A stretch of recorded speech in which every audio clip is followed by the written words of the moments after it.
kembali lagi di pembahasan paket 2 UTBK Kimia, yakni tentang prediksi kita kaitannya dengan soal-soal UTBK ya.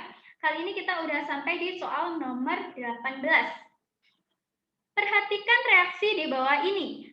Cu plus H plus, maksudnya di sini H plus ya, dia tidak akan bereaksi. Pb direaksikan 2H plus itu akan bereaksi menjadi Pb2 plus dan H2 dalam keadaan gas.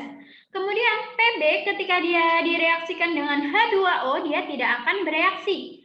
Ca ketika direaksikan dengan 2H2O, dia akan membentuk Ca2 plus H2 plus 2OH-.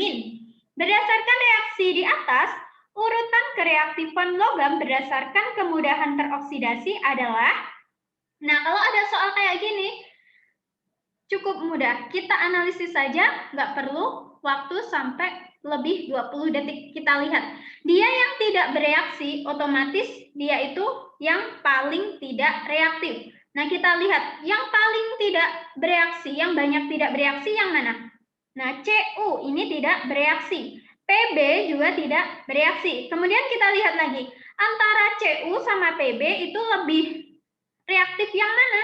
Nah, ternyata Pb itu punya hal yang mana dia itu masih bisa bereaksi, ya kan? Ketika Pb direaksikan dengan H+, dia itu masih bisa bereaksi. Otomatis yang paling tidak reaktif adalah Cu. Kita pilih yang paling tidak reaktif Cu, otomatis jawabannya kalau enggak B, ya E, ya kan?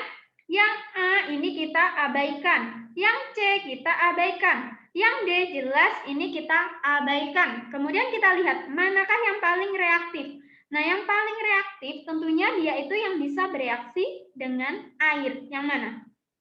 Iya, jawabannya yang Ca. Berarti jawabannya yang E. Nah, seperti itu sahabat Primanizer cara mengidentifikasinya.